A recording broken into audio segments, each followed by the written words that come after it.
Hey gang, number one Marmaduke fan here. I remembered to put on shoes. No bare feet docs videos. I finally remembered. All right, so we're looking at Scrimshaw, Tears of the Sonoran Sea, issue 1, written by Eric Burden, art by Dave Sims. I didn't know this until I started reading it, but this is issue 1 of a new series about Scrimshaw that continues like a previous 6-issue series about the characters. It did an okay job introducing me to the cast and basically who's who. Like, they had a recap page about like a fight over a rare octopus, and now like the good guys who are pirates are going to Texas to kill the head of the New Republic Texas. It's kind of a post-apocalyptic world, and they gave me the face shot in the name of everybody.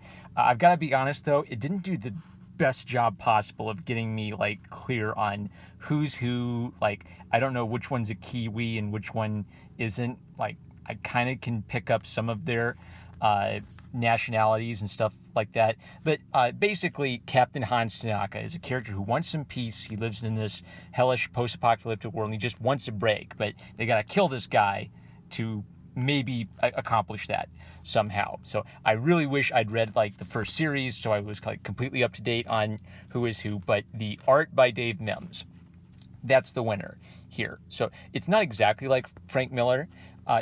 So when I compare it to Frank Miller, I mean specifically that it reminds me of how Frank Miller started to leave his old style behind and start being really expressive, really loose, almost ugly in his drawing style, but really beautiful in his compositions and his bold use of ink. So Mims is using like splashes of solid black ink with a thick brush with little thin scratchy lines, and it's this really jankety all over the place style, but he makes it work.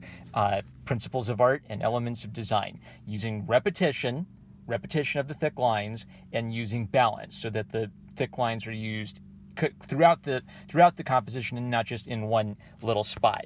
So you see how like the repeated lines here really make that pop and stand out, and then some big fat black splotches behind him on the couch that are really quick, but those kind of radiate around him on the couch texture, like a really loose lamp drawing there. It just works. And so the art style for this, because it's completely unique, earns this a recommendation.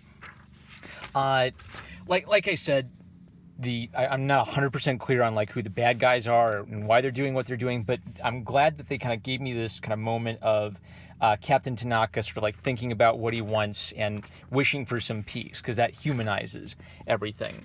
Color-wise, this does a really good job of avoiding the problem I had in some previous issues where I was having a hard time reading the black line work. It's combining dark black, bold line work with generally lighter colors, where that darkest color back there, that purple, you can still read the black lines, which is really important because reading the black line art helps you kind of understand how everything is concrete and holds together. I wish there'd be like some breaks, like solid white. Mim's not using white gutters, so if you're not going to use the white gutters, and I am a white gutter supremacist, oh, that's going to get taken out of context. But if you're not going to use the white gutters, then you need some panels with some like blank white backgrounds, or that's a blank light yellow background actually. So yeah, it's a decent color job. I want even more rest for my eye, even more breaks. So pirates are doing something. There's some arguments over what the plan is, and they kind of work it out. And there's some like really cool like I don't know, like cartels, that because their plan is to get into Texas through Mexico. And I love this cover. Like, this cover is everything. Like a big dynamic shape. Like, look, she even has like crazy wild hairdo of multicolor stuff, but she looks so cool, and she's got like the cool skull face to hint at the Mexico theme, and a cool gun and cool details, and she's beautiful. Yeah, so this is a high art recommendation. I wish they did a better job getting me kind of up to speed on what's going on, but the art is so good that I want to read it all. I do want to go back and read the old series to get caught up, and Borden did do a good job of kind of like giving me the general idea of the characters, even though I'm new and out of touch. We don't need to stretch this to 2 minutes. YouTube says I gotta stretch everything to 10 minutes. I don't need to stretch this to 10 minutes. This is a 5-minute video. I'm number one Marmaduke fan. I love you guys. Check out Scrimshaw, Tears of the Sonoran Sea, and the original Scrimshaw series if you can, from Alterna Comics. I'm number one Alterna fan. I love you guys. Like, comment, subscribe, and I'll catch you later.